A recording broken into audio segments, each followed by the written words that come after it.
Olá, sejam todas e todos muito bem-vindos ao nosso canal Papo de Professores. Meu nome é Janaína de Paula, sou professora da rede pública estadual e o intuito da criação desse canal, desse vídeo, é da gente estar auxiliando os professores tanto nas questões funcionais e administrativas, desde lá da admissão, do cadastro para poder dar aula da rede pública estadual até a aposentadoria. Bom,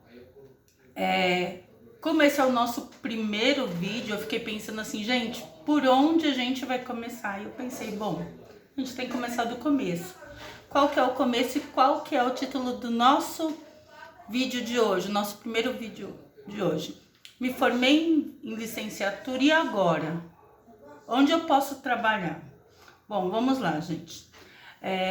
O licenciado, a diferença da pessoa que faz bacharel, licenciatura, tá aqui. A pessoa que faz o curso superior de bacharel, ela é especialista em um determinado assunto, vai falar sobre aquilo, só que ela não tem as matérias didáticas, né? Que são aquelas que a licenciatura fornece, que é psicologia, didática, prática de ensino, entre outras, o que habilita a pessoa a ministrar aulas, né?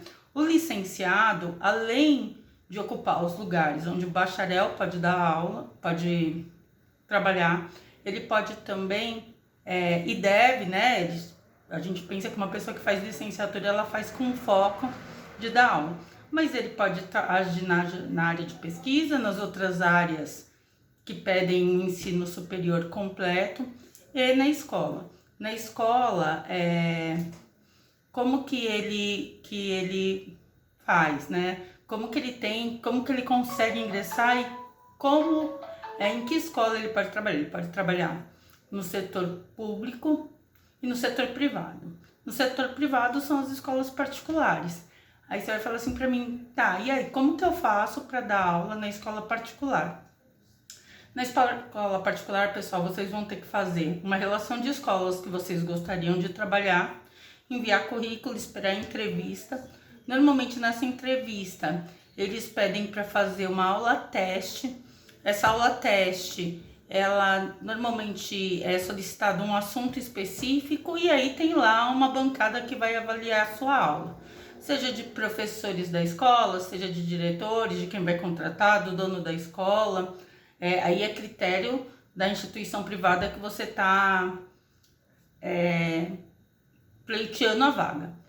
O que acontece? Eu acho que é bom vocês ficarem bem... E assim, o que pode ser uma aula muito boa para uma instituição, para uma determinada escola, pode ser péssima para outra. Então, quando vocês forem fazer essa aula teste, essa entrevista, eu aconselho que vocês verifiquem o perfil da escola.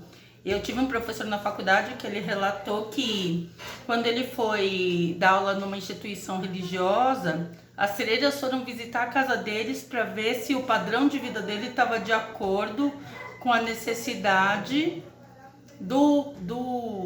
da clientela deles, né? Quando a gente vai para a escola pública, isso não existe. A escola pública é uma escola que ela preza por uma escola pública gratuita de qualidade laica, né? E isso faz uma diferença nessa questão dessa moralidade que é colocada em outras instituições, principalmente quando elas defendem um cunho religioso ou uma determinada política, né? Então você tem que estar bem atento aonde você está enviando o seu currículo e o que eles esperam de você para você poder sair bem na sua entrevista. Bom, na rede municipal e na rede estadual, vocês têm dois tipos de ingresso. Um é via concurso público e outro é via contrato de trabalho.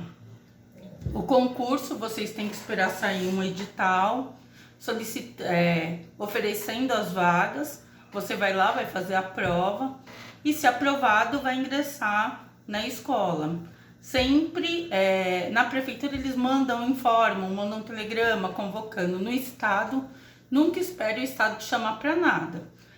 Ou melhor, o estado até chama, mas é via diário oficial. Então você tem que ficar atento no diário oficial para ver se tem uma publicação, se estão chamando, que classificação tá.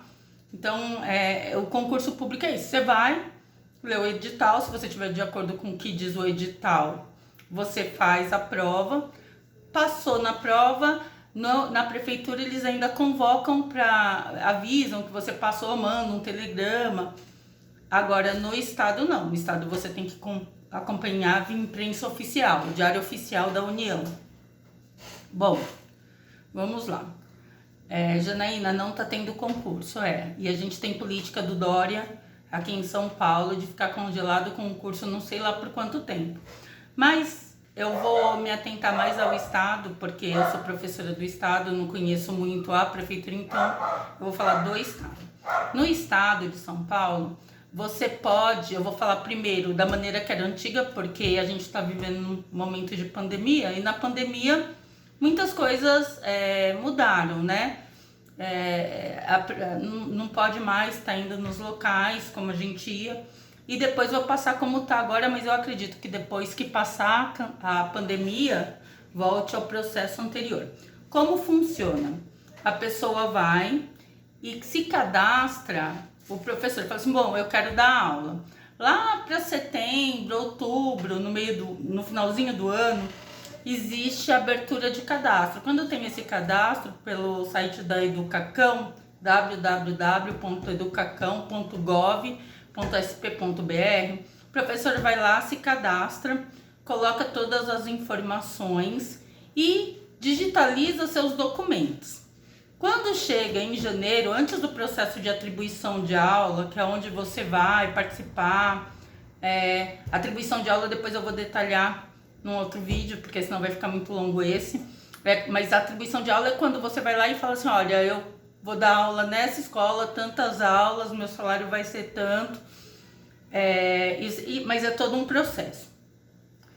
Aí você vai levar todos os seus documentos, as supervisoras de ensino vão confirmar se está tudo em ordem para você participar desse processo de atribuição que se dá no meio de fevereiro, um pouco antes de começar as aulas. Às vezes final de janeiro, tudo depende de quando começa o ano letivo. Mas é sempre assim, uma semana e meia antes de começar as aulas.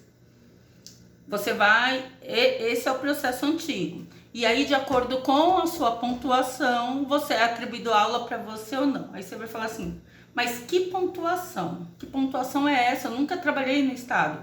Pois bem, você entra no estado zerado. Você pode ter pontuação, entrar com alguma pontuação se você tiver um mestrado, um doutorado. Mas o que acontece? Eles vão chamando nessa atribuição. E existem alguns professores que mesmo sem pontuação, sem nunca ter trabalhado no estado, conseguem pegar aula nessa atribuição inicial. Mas aí você vai falar, poxa vida, eu vou para lá e não vou pegar aula?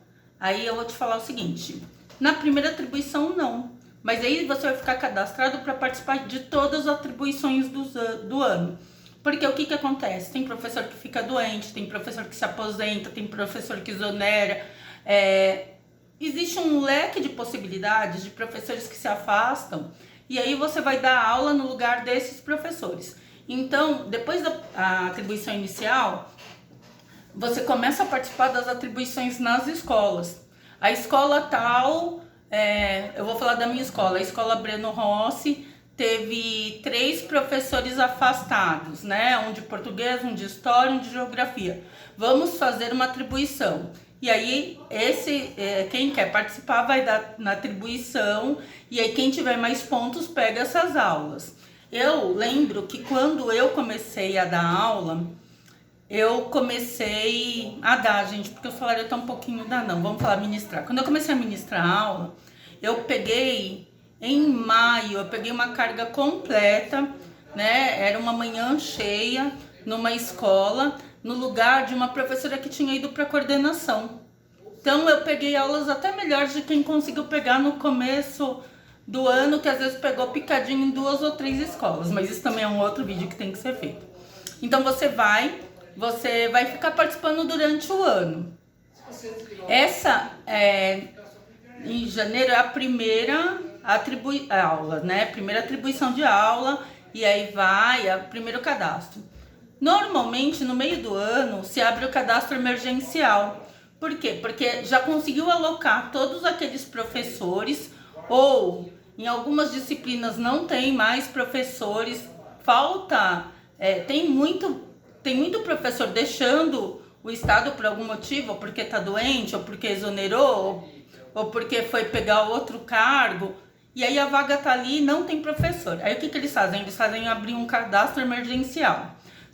Quem já está cadastrado não precisa participar desse processo, mas quem não conseguiu se cadastrar no primeiro período pode se cadastrar agora. Esse é a primeira, era como era antes da pandemia. Em 2020 foi assim. Em 2021, o que a Secretaria da Educação fez? Ela criou o portal de talentos, né? Um banco de talentos. O que é esse banco de talentos? Você faz o cadastro direto nesse banco de talentos e lá você vai mandar quem pode participar desse banco de talentos. Todos os licenciados, com exceção dos maiores de 60 anos, dos gestantes e das pessoas que são ditas do grupo de risco, que são cardiopatas, diabéticos, todas aquelas pessoas que têm algum problema que é considerado grupo de risco. O Estado nunca fez esse tipo de acepção, mas agora, mediante a pandemia, ele está fazendo. Então você vai no banco de talento online, não tem mais nada presencial, é tudo online. Você não vai levar documento na diretoria de ensino, nada disso, é online. Eu vou deixar para vocês o link aí embaixo do banco de talentos da Secretaria da Educação. Essa primeira chamada, ele abriu a primeira vez o banco de talentos em janeiro. Eu acredito que em junho abra novamente, então fiquem de olho. Vocês querem se inscrever, fiquem de olho. Gente, antes, eu não sei como tá agora, eu fui ler na resolução e não encontrei. Mas antes, os alunos do último ano também podiam participar do processo. Dá uma tentadinha, eu acredito que vocês possam também, né? E vai lá e se credencia, se inscreve, participa. A princípio, as aulas estão sendo uma parte presencial e outra parte online. Então, quem pode ser online no teletrabalho, né? Segundo o governador, aquelas pessoas que são do grupo de risco. É por isso que ele não está contratando pessoas do grupo de risco. Na realidade, ele quer contratar pessoas para suprir as pessoas que estão no grupo de risco, que são que vai fazer o trabalho presencial. Hoje, a gente tem em São Paulo uma sentença dizendo que o Dória não pode convocar ninguém presencialmente enquanto estiver na fase vermelha. Mas saiu no Diário Oficial que depois do dia 11 as aulas são essenciais, então que elas precisam, serviços essenciais, que elas precisam voltar. Mas esse canal é para dizer para vocês que eu desejo que todos possam conseguir sua vaga de trabalho, que possam, né, ter o seu sonho realizado. Desejo para vocês muita saúde, quero dizer que quem puder ficar em casa, fique em casa, muito álcool gel, cuide-se. E eu vou pedir para vocês se inscreverem, deixar o likezinho, joinha. Esse é o primeiro vídeo, como eu disse, no canal. Deixa o comentário no vídeo, né, daquilo que vocês querem que seja falado. É claro que eu vou criar outros conteúdos, mas os conteúdos têm que ser de interesse de vocês. Não adianta eu ter conteúdo aqui achando que é interessante, não é. Então, se vocês deixarem no comentário aquilo que quais são as dúvidas de vocês, fica muito mais fácil de eu estar passando aquilo que eu sei, o que eu não sei eu vou buscar, e a gente vai junto esclarecendo as dúvidas. Um beijo, muita saúde a todos e até uma próxima.